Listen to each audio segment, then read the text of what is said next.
E aí, de onde vem essa força, né? Essa tua alegria? Geraldo Rufino, o que é essa mágica? Passa aí para as pessoas que estão assistindo. Fala pra gente.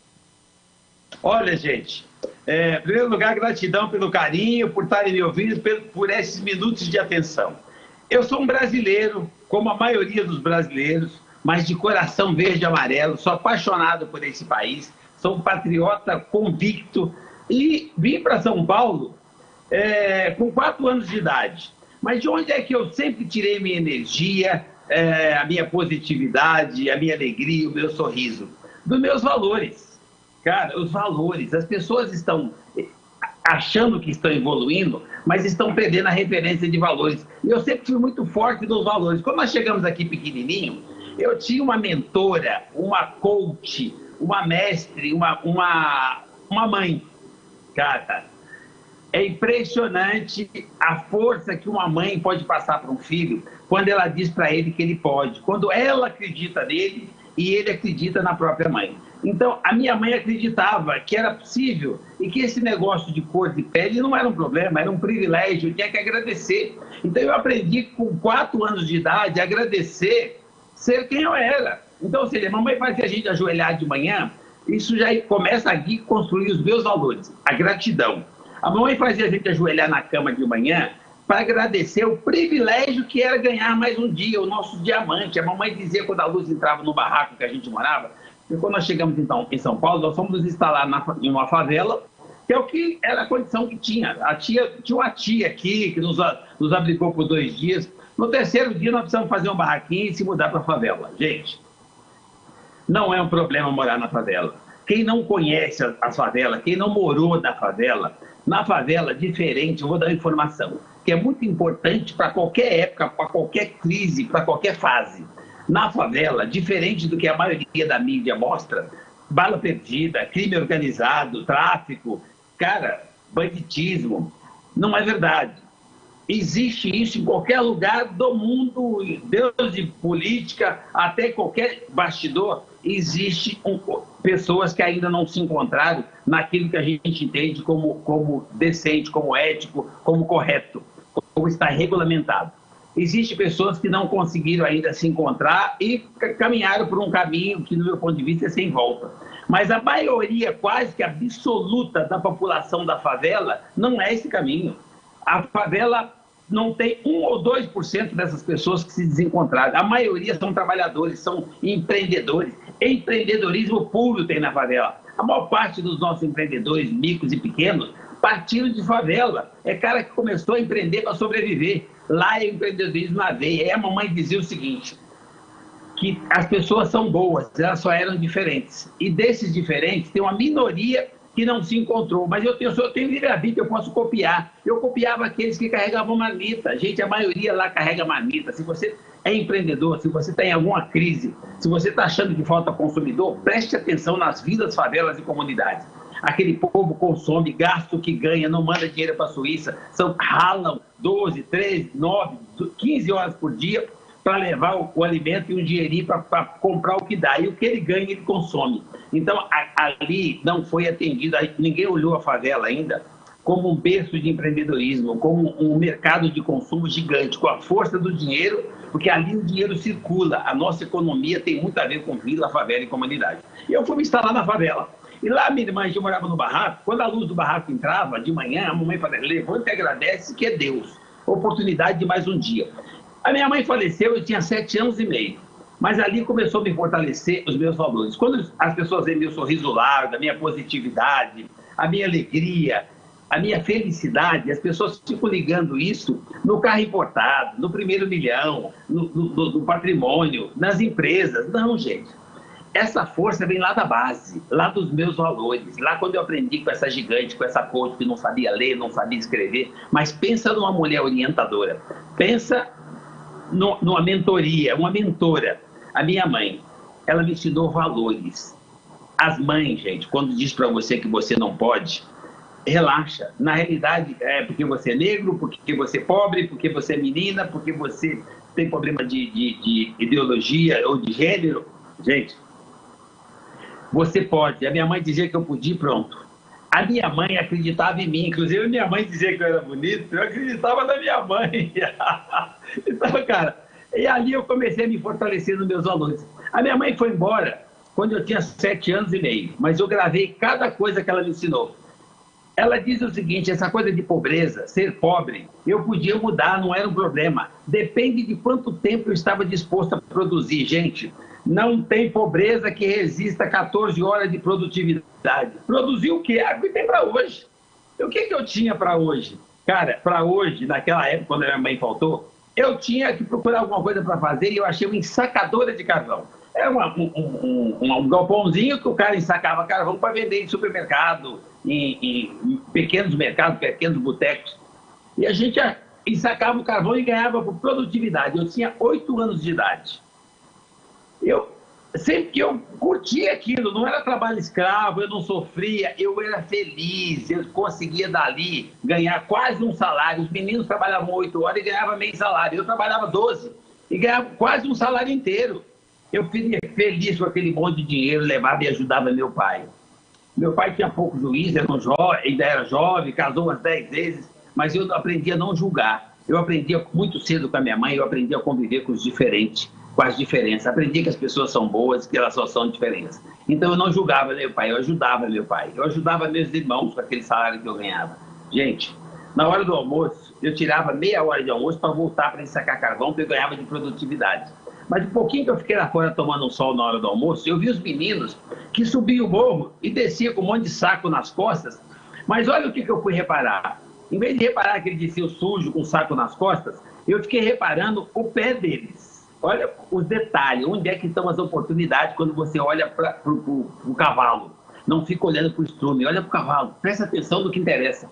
Eu olhava o pezinho deles e tinha chinelo colorido, tipo esse modelo Havaiana, chinelo colorido. O meu chinelo era um chinelo feito com tira de pneu, com sola de pneu com a tira de lona. E o chinelo dos meninos eram coloridos. Gente, eu queria um chinelo colorido, eu fui procurar saber o que os meninos faziam para ganhar mais a ponto de ter um chinelo colorido. Eles catavam latinha, papelão, trabalhavam no aterro sanitário. E eu larguei meu emprego um ano depois, eu entrei com 9 e saí entrei com 8 e saí com 9. E eu fui com 9 anos trabalhar no lixão.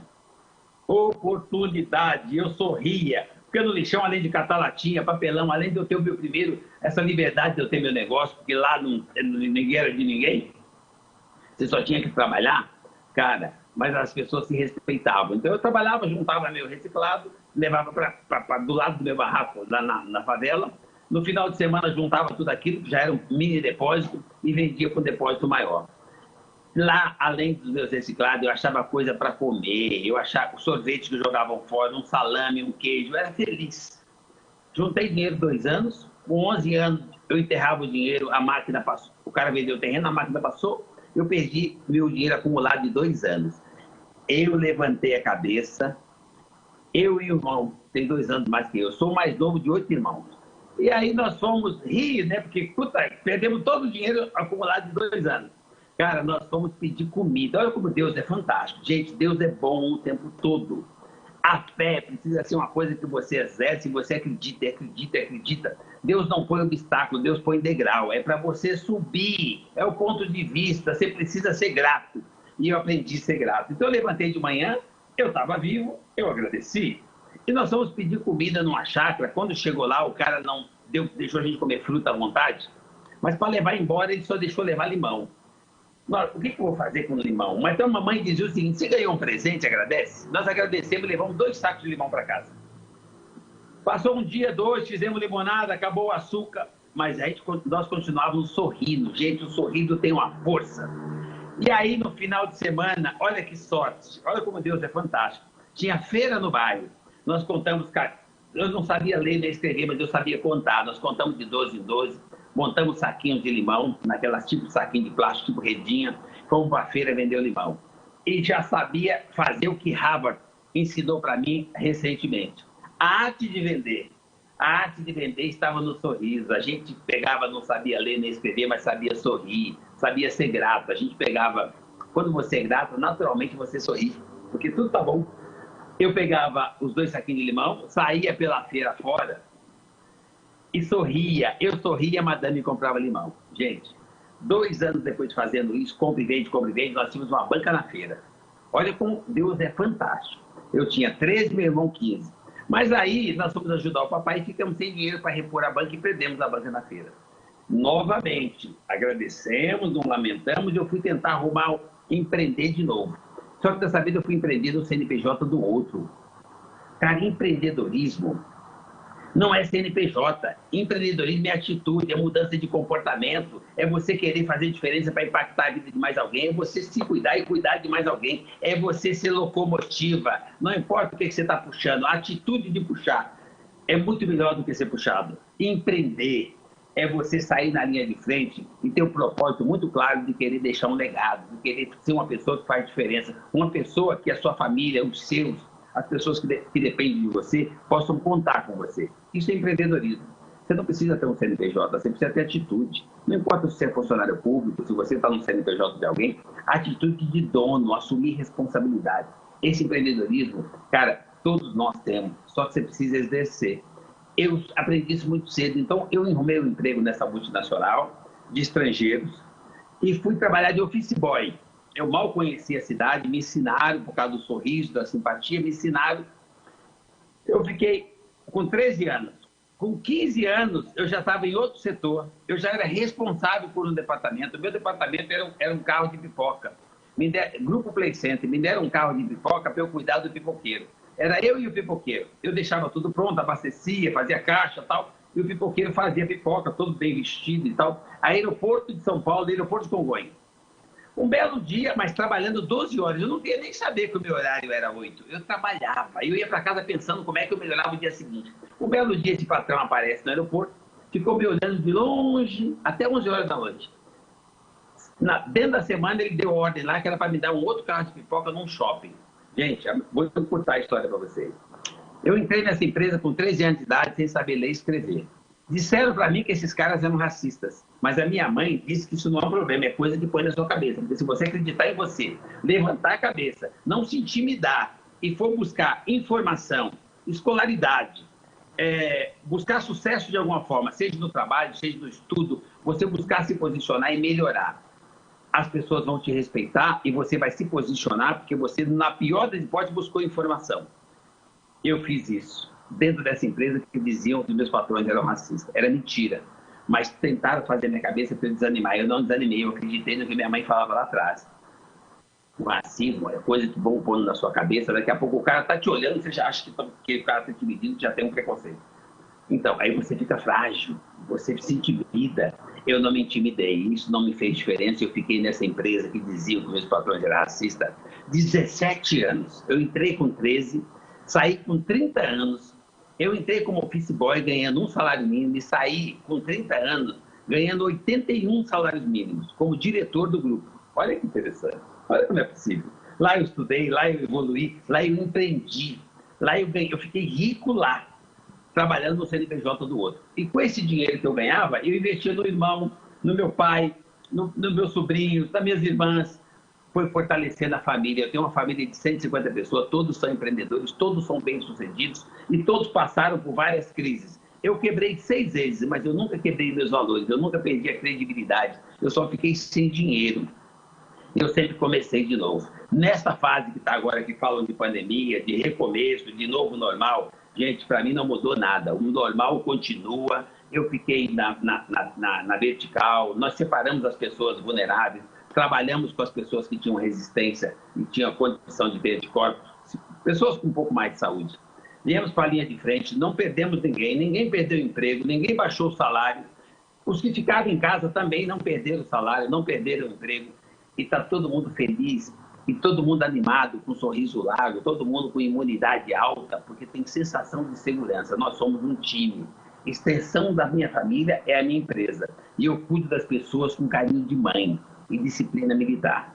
Então a minha história foi toda, a vida toda eu fui à luta, a vida toda eu trabalhei acima de 12 horas, porque não tem pobreza que resista a essa quantidade de horas trabalhadas.